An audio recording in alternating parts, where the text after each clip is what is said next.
What's up, SnEaKyNation? Sneaky Pete here, back with all the news after the wild card round in year number 3 of our San Francisco 49ers franchise. The 49ers did not have a game this week, but we can take a look at the wild card. Now, last week, or last episode, I asked you guys to please let me know. Let's get some predictions in the chat. Let's go over it really quick. We got the Bills taking on the Jags, the Packers taking on the Lions, the Chiefs and the Bengals, and the Seahawks taking on the Saints. Let's go ahead and advance forward and then see what happened in all these games and see who we are matched up against for this next round of the playoffs. Here we go, and we are advancing to the divisional round. Again, 49ers ending the season 12-4, but really struggled over their last few weeks, and we are taking on the Green Bay Packers, the team that ended up beating us in Week 17. Granted, our backup quarterback was playing for that game, but Aaron Rodgers won MVP. This is the best quarterback in the NFL right now,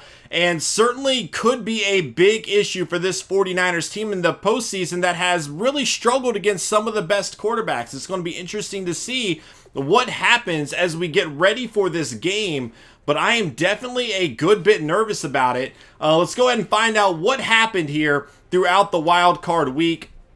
And here we go. The Bills ended up losing to the Jags 28-17. Blake Bortles, Madden best player of all time, going to lead the Jags to a victory here. Not an outstanding game. I mean, he did throw 323 yards, only one touchdown, those 0 interceptions. Tyrod Taylor, actually a very good game, 231, 2 touchdowns, 0 interceptions for him. Not enough to get it done. TJ Yeldon with the touchdown, 71 yards for him. McCoy did not get a touchdown on the day. Blake Bortles also ran for one, and Derek Coleman ran for one as well. That was really the turning point in the game, obviously, getting 3 rushing touchdowns. Allen Robinson, 8 catches, 147, and a touchdown for him. Kadarius Folston, 4 catches, 37 yards, a touchdown for LaShawn McCoy out of the backfield, and then Nick O'Leary, 1 catch, 7 yards, and a touchdown for him as well. Defensively, Will Compton leading the way with 10 tackles, sacks, 2 by Malik Jackson, 2 by Marcel Darius, 1 by Torrey Leonard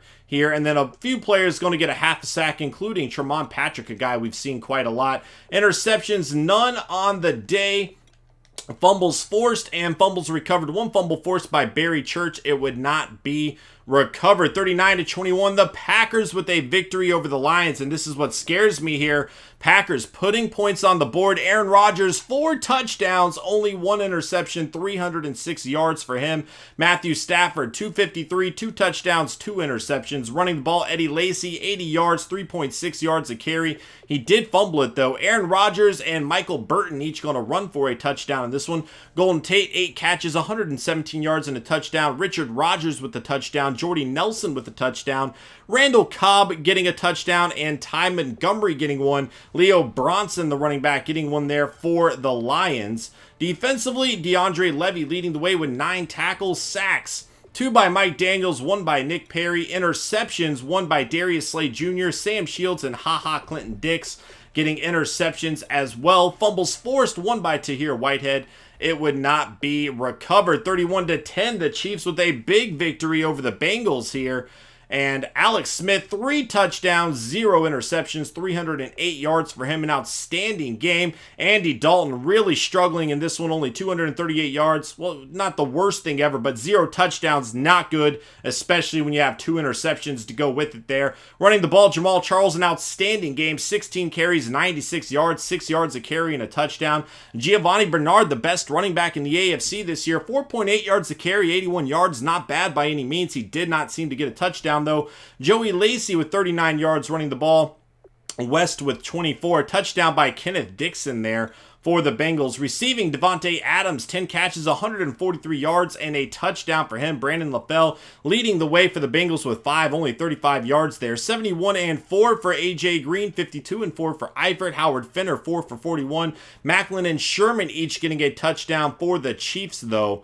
As we go look at defense, Ray Maluga leading the way with 11 tackles, sacks, 1 by John Simon, 1 by Geno Atkins, 1 by Dentari Poe. Interceptions, Phillip Gaines and Ron Parker making the plays there. And then fumbles forced and fumbles recovered. Ray Maluga and Mario Addison each forcing and recovering a fumble. And then last but not least, we got the Seahawks barely taking down the Saints on the road, 31-28. Russell Wilson, 4 touchdowns, 0 interceptions on the day, 289 yards, 288 yards for Kirkland Keaton, 3 touchdowns, 0 interceptions. An outstanding game by the rookie going against that Seattle defense in the postseason. Very good, but not enough to get it done, and that means we're going to have a new Super Bowl champion this year. A bit interesting that, again, the Saints decided to not bring back Drew Brees. I don't think you can put this game on Kirkland Keaton. Obviously, he played very well, but it was a close game. If you have Drew Brees, maybe you win this one. Running the ball, Jeremy Hill, 18 carries, 100 yards, 5.6 yards a carry, and a touchdown. Thomas Rawls, 17 for 66 there. Receiving, Marlon Brown, 11 catches, 134 yards, and a touchdown. Tyler Lockett, 8 for 88. Doug Baldwin, 6 for 75 and 2 touchdowns. Jimmy Graham, the former Saint, 5 for 46. Josh Hill, 4 for 41 and a touchdown. Jermaine Kearse, 4 for 33 and a touchdown. And then Mark Ingram getting a touchdown, as did CJ Prosise here. Defensively, Bobby Wagner leading the way in tackles. Sacks, 2 by KJ Wright, 1 by Kruger, 1 by Avril. Interceptions, nothing going on there. Fumbles forced and fumbles recovered. 1 by Kruger. It would not be recovered. That takes us to the divisional round. We got the Chiefs taking on the Broncos. The Packers taking on the 49ers.